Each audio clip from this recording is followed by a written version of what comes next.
Splenectomy के लिए present करता है जी इसकी स्प्लीनेक्टमी कर दें, you call it a elective splenectomy. What can be the cause of doing the splenectomy in the ward? जी कैसे हम डिवाइड करते हैं उसको?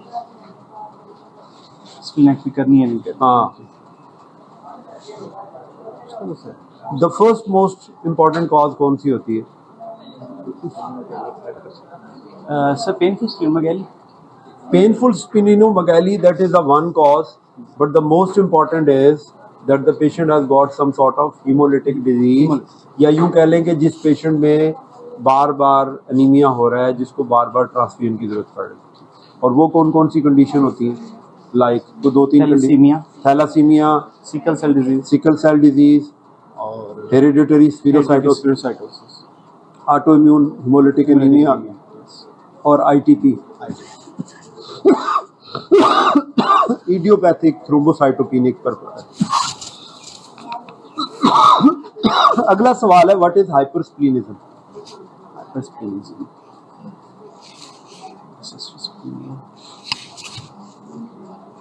ये वाइवा तेरा मैंने तैयार करा के आगे जाता. बोल जल्दी. Anybody, any champ who want to tell जी व्हाट इज हाइपरस्प्लीनिज्म? स्प्लीनोमेगाली. इधर इनको वो दो और फिर बोलो. इधर दो जी. ਹੁਣ तेरा ही वाइवा शुरू हो गया. चल जी अजहर साहब. Splenomegaly with hyper functioning. पहला जुमला क्या होना चाहिए? It is a indefinitive clinical syndrome which is characterized by number 1 splenomegaly or hyper functioning spleen and exaggerated hemolysis and hyperplasia of bone marrow and reactive. देखें जो इसकी डेफिनेशन है ना एग्जैक्टली जो बुक्स में लिखी हुई है वो मैं बताता हूँ आपको थोड़ी सी.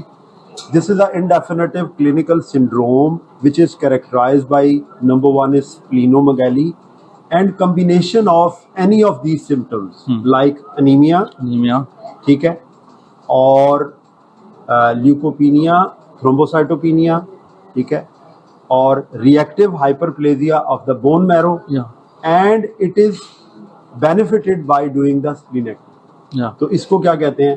हाइपरस्प्लीनिज्म. अब अगला सवाल ये है कि ये जो पेशेंट है इसमें हमारे पास एक इंडिकेशन के साथ आया. आपने जो इंडिकेशंस बताई, पहले आपने ये बताया कि हिमोलिटिक जो डिजीजेज हैं उनका नाम बताया. इसके अलावा भी किसी के लिए हमें करना पड़ सकता है.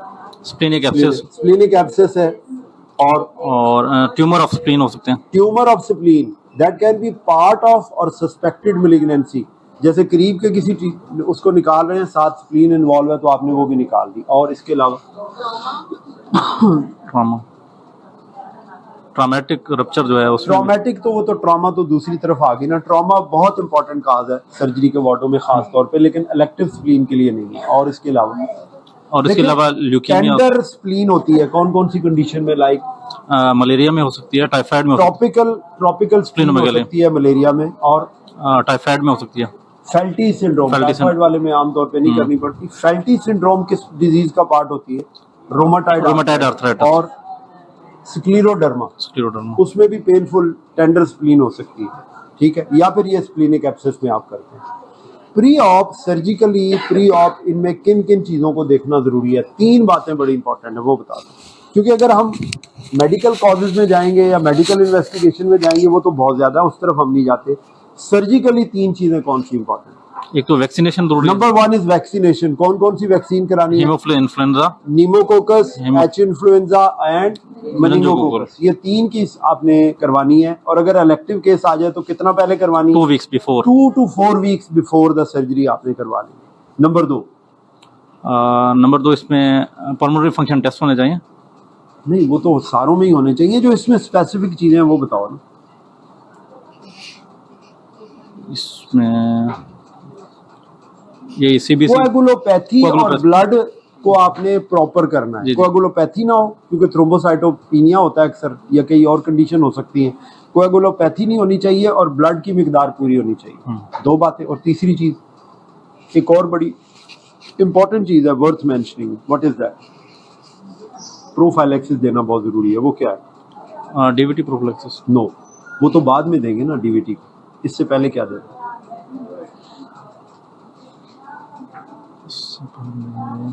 एंटीबायोटिक यस, प्रोफाइलेक्टिक एंटीबायोटिक देना बहुत जरूरी है क्योंकि चांसेस ऑफ इन्फेक्शन इनमें बहुत ज्यादा है। ठीक है, फारिया, स्प्लीनेक्टमी कैसे कैसे कर सकते हैं? पकड़ लो, स्प्लीनेक्टमी कैसे कैसे कर सकते हैं हम? सर वही करीब करो मुंह को। सर इलेक्टिव ओपन भी कर सकते हैं और लेप्रोस्कोपी लेप्रोस्कोपिक जो पिछला हमने किया वो कैसे किया था? That was done laparoscopically. और इसको भी हम देख रहे हैं कि कैसे करें, मतलब लेप्रोस्कोपिक करें। जो स्प्लीनेक्टमी आपने कर दी है, जो इलेक्टिव स्प्लीनेक्टमी होती है उसमें क्या खास बात जो डिफरेंट है ट्रॉमा वाली स्प्लीनेक्टमी से? सर जो ट्रॉमा वाली है उसमें तो हम पहले वेसल उसका पेडिकल लाइगेट करते हैं। उल्टा तो नहीं बता सर रहे? उल्टा बता रहे हैं। उल्टा बता रहे। क्योंकि ये बहुत बड़ी स्प्लीन होती है तो इसमें पेडिकल का कंट्रोल लेना पहले बहुत जरूरी है। ठीक है, ठीक है। और आपको एंडोस्टेपलर्स की जरूरत पड़ सकती है जब आप करते हैं उसके लिए। ठीक है, उसकी जरूरत पड़ सकती है। और what are the challenges in doing this? क्या क्या चैलेंजेस होते हैं जब आप इलेक्टिव स्प्लीनेक्टमी करते हैं? साइज बहुत बड़ा होता है, नहीं सर, जो ब्लीडिंग कैसे कंट्रोल करेंगे, डिलीवर कैसे करेंगे, ये 3 चैलेंजेस होते हैं। और क्लोज बाय स्ट्रक्चर कौन से होते हैं जो इंजर हो सकते हैं? सर 2 स्ट्रक्चर बहुत tail important, of pancreas tail of pancreas और स्टमक और स्प्लेनिक फ्लेक्चर ऑफ कोलन जो suprarenal। स्टोमिक की जो शॉर्ट गैस्ट्रिक वेसल जब आप बांध रहे हैं तो स्टोमिक को इंजरी हो सकती है, टेल ऑफ पैंक्रियास को इंजरी हो सकती है। ठीक है, और दूसरी चीज ये कि जो स्प्लेनिक फ्लेक्चर ऑफ कोलन है वो भी करीब ही होता है, मे बी कि एक तीसरा चीज आप उसे ले सकते हैं। लीनोरेनल लिगामेंट। आपने पोस्ट ऑपरेटिव केयर में क्या चीजें इंपॉर्टेंट है ये बताया, इसको बताओ जी। आगे आओ, तकरीबन तैयार हो गया टॉपिक तुम्हारा, आगे आओ यहाँ। सर एक तो डीवीटी प्रोफाइलैक्सिस। डीवीटी वो क्यों हो जाती, क्यों हो सकती है डीवीटी? घुमाई ना जा, सीधा करके रखती है। हाँ, सर लॉन्ग सर्जरी की वजह से। लॉन्ग सर्जरी की वजह से डीवीटी होती है। जैसे ही आप स्प्लीनेक्टमी करेंगे, जो थ्रोम्बोसाइट काउंट नीचे आई हुई थी that can go up to the 10 lakh, बहुत ऊपर भी जा सकती है। और इन पेशेंट में डीवीटी हो सकता है, तो क्या देना चाहिए पोस्ट ऑपरेटिवली फौरन? इनको किस चीज पे डालते हैं? सर एंटी प्लेटलेट पे डालेंगे। किस पे डालेंगे? एंटी प्लेटलेट पे डालेंगे। ओके, उससे पहले भी कोई चीज इंपॉर्टेंट है, वो क्या चीज है? ऑपरेटिव अर्ली ऑपरेटिव पीरियड में क्या क्या चीजें important? Number 1 is monitoring. Monitoring किस किस बात की करनी है? ब्लीडिंग ना हो, फीवर ना हो, ये 2 चीजें बड़ी इंपॉर्टेंट। ठीक है, और किस चीज की? आईसीयू की जरूरत आपको पड़ सकती है। किसकी जरूरत पड़ेगी? ICU. May be you need the ICU. और नंबर 3 स्टोमिक को क्या हो सकता है? Acute gastric dilatation of the stomach हो सकता है। क्या हो सकता है? Acute gastric dilatation. और क्या हो सकता है? ऑप्सी हो सकती है। और क्या हो सकता है? ऑप्सी क्या होता है? ओवरवेलमिंग पोस्ट स्प्लीनेक्टमी इन्फेक्शन हो सकती है। और स्प्लीन को ट्रॉमा हो जाए तो इसको, पैंक्रियाज को ट्रॉमा हो जाए तो क्या हो सकता है? पैंक्रियाटिक फिस्टुला बन सकता है। रिपीट करो ये सारी बात।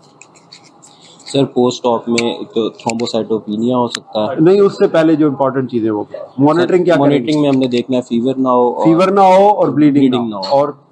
और उसके अलावा सर अगर ट्रॉमा हुआ है तो पैंक्रियाटिक फिस्टुला बन सकता है। अगर पैंक्रियाज की टेल को ट्रॉमा हुआ है तो पैंक्रियाटिक फिस्टुला बन सकता है। और अगर गैस्ट्रिक जो है एक्यूट गैस्ट्रिक डायलिटेशन हो सकती है।